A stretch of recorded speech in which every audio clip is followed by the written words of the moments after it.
both in Komli and PubMatic, that's something that we've done. In Komli, we're really focused on Asia Pacific, so India, Southeast Asia, Australia, Middle East. PubMatic is more US focused and has now expanded aggressively into Europe and in Asia as well.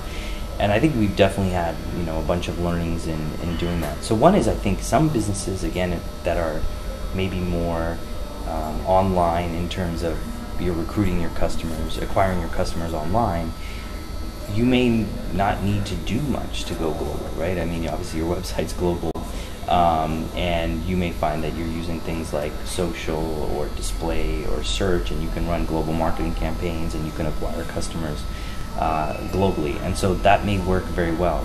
Maybe you'll have to do some language translation, you'll need to think about support in different time zones and those kinds of things. But broadly, that may not be a huge deal to go global from day one. And I think many companies that are fully online SaaS businesses, where you just sign up online, you put your credit card in, they work pretty well, and they have many customers from hundreds of countries. If you're more of a direct sales force, or it's more of a local business where you need people on the ground locally, then I think going global becomes much harder, and you have to be a lot more thoughtful about how you do it. I think one thing is, if you have the opportunity as a founder or to go and understand some of those markets, at least the first few, because I think it's really important that the first new market you expand into, the first couple, you are successful. I think if you're not, it just makes it a lot harder to get the motivation to do all the work necessary to go into these markets. I think it's useful to go land on, into that market. So one of the first markets that Komli expanded into was Australia. So myself and Prashant, who's the CEO of Komli, we actually went to Australia, and we spent a couple times, and we spent a week each time just meeting tons of people. Every day we had like 7 or 8 meetings, breakfast, lunch, dinner, in between, just all kinds of people, understand how the market works, what are the solutions that we have, did people think they would be useful, what's the competition look like. So really trying to understand and build relationships and really see what's happening. I think once you do that, then you can actually formulate a realistic plan. I mean, I think you don't want to do that just sitting in your office saying, oh, our product's going to work in Australia and we're going to take it there and it's going to be successful. I guarantee you probably won't be successful. So I think once you understand the market, then you can actually make a realistic plan. I think the other important thing is to really ideally get senior people on the ground.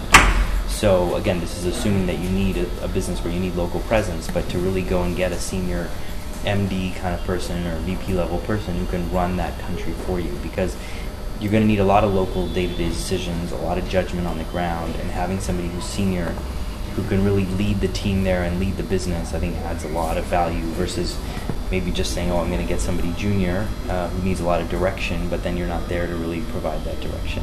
So I think those are a couple things about how to expand into new markets. The other point I would make is that it's really important that you start to bring that feedback back to the rest of the company, product, engineering, finance, marketing. I think a lot of times if you're focused on one market, that whole company is really oriented around serving the needs of that one market. And now when you go into a new market, the needs of that market are slightly different. And so all of a sudden everybody has to start thinking that, hey, the company is in 2 markets, or the company has gone global, we're not just an Indian company anymore. And I think you as the founder have to actively do that. Many times people themselves don't really realize that, so they're slow to maybe travel out to those markets, or to talk to the team on the ground, or to include them in all kinds of the calls or processes that you have as a company to make sure that everything, all the feedback is coming in from all your markets to affect your product pipeline, or the product roadmap, or how engineering is building. So just an example, maybe you don't support multiple currencies. Maybe your product is built only to support the rupee, and all of a sudden you're going to new markets and those countries don't want anything to do with the rupee. They really want to be able to deal with their own local currency. Well, you have to have designed your product, or you may have to stop and take 2 months and reorient your product to be able to handle multiple currencies. And I think that leads me to the last point, which is sort of around finance, regulatory, compliance. You got to really think about how you need to change your processes in those areas to manage being global. So for example, if you're an Indian company and you're now taking proceeds in Australian dollars, how are you converting that to Indian rupees from a reporting standpoint? or are you not, and you're going to use some other common, Singapore dollar as your common currency and convert everything to that.